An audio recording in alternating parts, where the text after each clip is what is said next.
Tom Donnie here in Fort Dodge. We're going to look at Saab carburetors today. Specifically, we're going to look at the 3-cylinder triple carb. No single carbs today, just triples. And what I want to go over, a couple things real quick. You can get gaskets for these carbs now.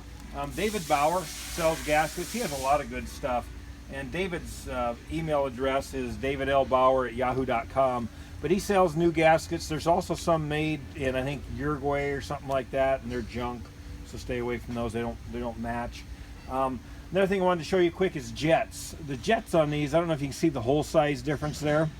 One has a really big hole, one's a small hole. And Saab, this is the early design with the small hole. They went to a later. So if you get these small hole ones, there's 3 of them on there. Drill those out, and we'll drill those out to 3/32 of an inch. Real simple, easy to do. Remove the little jet. This is your main carrier. Remove the main jet from the main carrier, and away you go. And then if you need jets, I carry all sizes, but there's a guy on eBay, and his username is Alpha1750. He sells jet. He's in Italy. Great guy. Really highly recommend getting stuff from him. It's amazing. I'll order stuff from him. I'll have them in 2-3 days. I don't know how the hell they come so quick, but they do. So, and here's a sample of a bad gasket. This was off of a GT carb, and you can see where the carbon had been sucking through. I've only seen a few of these bad, but they'll really throw you for a loop trying to diagnose them. So I think it's a good idea to separate them there and replace that gasket. This other gasket in here, I just rarely ever take them apart. That's the square gasket. You've got and really there's only, for carb rebuilding, these things are pretty simple. There's only 9 gaskets. You've got the 3 here, the 3 on top, and then of course your main gasket. But David sells all those stuff. You do have to be careful on gaskets. There are 2 designs for the manifolds. You've got your early carburetor design, which is right here. And that has the adjusting screw on the base for your idle mixture. That's an easy way to tell it's on the manifold.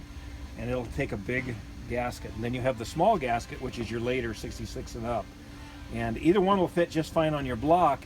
If you put this gasket on this carburetor, you will melt pistons. If you don't believe me, call Bruce Turk. So real important to keep an eye on that, because some kits only include this later gasket, so be careful of that. I know Dave now is putting the older gasket in there for everybody to avoid that issue. But the other thing I want to look at is manifold numbers, I should say. This is the first triple carb they ever used. It's a 71, 79, 21, used on the 63, 64 GTs. And these have all been flat sanded. I normally don't even use a gasket. I use a gasket maker. It's a red, I forget the name of it right now. I'll remember it as we go. But I use that instead of that. Silicone, no, don't use silicone. But this is the early style. It's takes the big fat gasket. And then the next style they went with is a 73 1098. And this is a 65 only. I call it the early Monte Carlo series. Again, it takes the big gasket. It's got the big plate. They have the adjustment screw for the air mixture right on the manifold itself. That's a dead giveaway. You got to have the big gasket. And then we go to the later style Monte Carlo, which is 66 and up. That's a 73 24 17. No mixture screw, and it's a smaller area.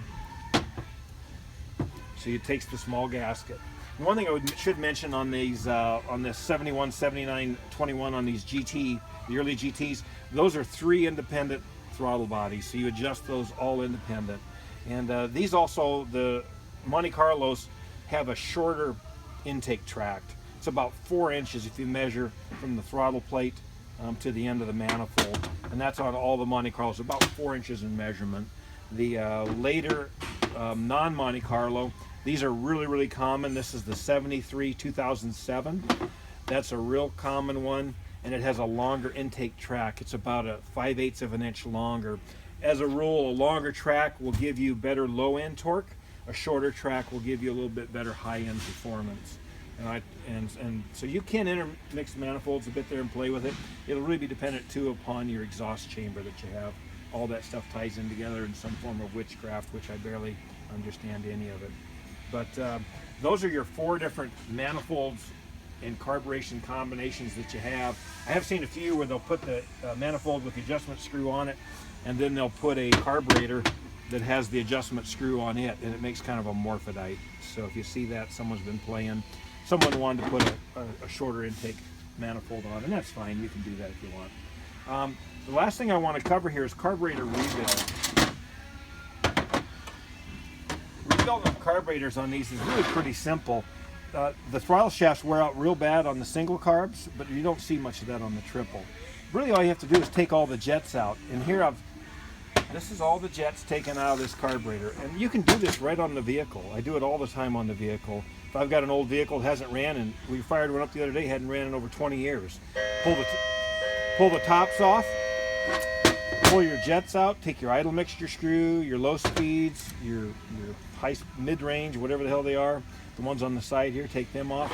I've got a little tool here, somewhere if I can find it. It's a little screwdriver kit that Sears used to sell, and it's fantastic for getting in here and getting these impossible to get bolts. Here's the part number of it. It was a Sears 941 469. I'm sure there's other makers that make something like this, but it's a ratchet screwdriver, and man, you can get in there and get those difficult. You've got two that are a pain in the ass to get out, because when you get in here, that's really difficult to get in with anything but something like this, and that makes it available nice and easy. On these manifolds, another easy way to tell them, as long as we've got them sitting here and easy to tell, the GTs have a square side, removable side plate right here. That's your GT, your 71, 79, 21. And then your early Monte Carlos have a pentagon shaped, a 5-sided cover that comes off. And that's your 73, 1098.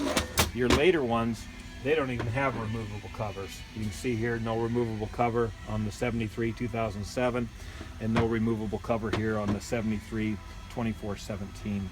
But to overhaul this carburetor, you can pull your emission tubes out. Those go in here. I use a pair of pliers, almost like grabbing a tooth out. And all you gotta do is reach in here and pull on them. You just reach down in here, give it a little twist and a tug. It's just like pulling a tooth. She'll pop right out. I know some of you go, what the hell, I've never pulled a tooth in my life. When you put them back in, line them up, there's a little notch, and just tap them in place. Pretty easy to do.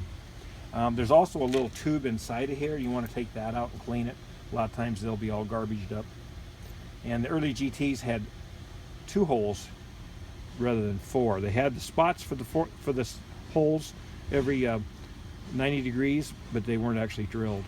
So a GT would have 4 places for holes, but they're only drilled across from one another 180 degrees. It's a quick way to tell them. Another thing that happens with these is where you screw these in, these jets will fall out, so always reach in with a screwdriver and make sure they're tight. But don't get them too tight, because what you'll do is you'll snap this emulsion tube in half. No big deal if it's the later one, but the GTs are like hen teeth, hard to come by. Alpha 1750 does have those new in stock, so you can get them from him. But if you take all these jets out, there's a little screen inside here. I know that Saab had updates where they told you to throw that screen away, but I usually put them in if I got them. Figure it's one more little thing to save, unless it's a race app, and I don't. But if you pull all your jets out, take and blow air through it. If you got some corrosion and crud, take it off. If you want to check your gasket here, that's easy enough to do. Then you might want to pull the carbs off, because these bolts can be difficult to get on the engine. But if you're doing a poor man's quick rebuild, you can do that real easy on the vehicle. Take everything out, blow it all good clean. Take your jets and clean them all up real good. You can get some carb spray at the local parts store and squirt in there. Works real nice. Your air mixture screw, almost all of these I'll run them in until they just touch. You don't want to go too hard or you'll break it or bend it. And then back it out. 2 turns is usually a good starting point, 2 complete revolutions. Anywhere from 2 to 3 seems to idle real nice. So if you do all that, you'll normally have a pretty good working carb. You can take this cold start valve apart on any of them. Normally you don't need to unless they're really crusty and rusty. Nothing hidden in there. There is one more jet carrier you can take out once you get that out. But other than that, it's pretty simple, pretty straightforward. But you really don't have to, in a lot of cases, don't have to take them apart and soak them like you would on say a regular carburetor. And there's no accelerator pump, So there's nothing there to replace. These are purely downdraft only. There's a Venturi, and I know XP Power sells bigger, in Sweden sells bigger Venturis. A little screw right here is what you use. If you loosen this screw up, it's just a pinch fit on the Venturi and it'll pop out of there. But really, if you get all this stuff out of here, take it apart, blow it out good and clean it, put it all back together, be sure you've got a fuel filter in the system. They're pretty easy, pretty trouble-free carbs. I use GTs on one of my drivers. They work fine. You do have to adjust the GTs independently because you do have the independent idle, and you got to do it with a flow meter. The common throttle ones are probably easier to mess with, and one idle setting on those. So that's about it. I've got other videos on how to kind of hold your hand over and clean the top of a carb, and how to actually take the top of the carbs off using that little tool I just showed you. But for the most part, that's about it. All I wanted to show here today. So keep your Saab running by keeping your carbs clean, and you can use, these are the jets we talk about, getting bigger sizes. I carry an assortment right here, about every size known to man. And then if I'm racing or just driving, I'll carry an assortment in a little baggie and go from there. So that's about all I have for today. This is Tom Downey in Fort Dodge, Iowa, signing off.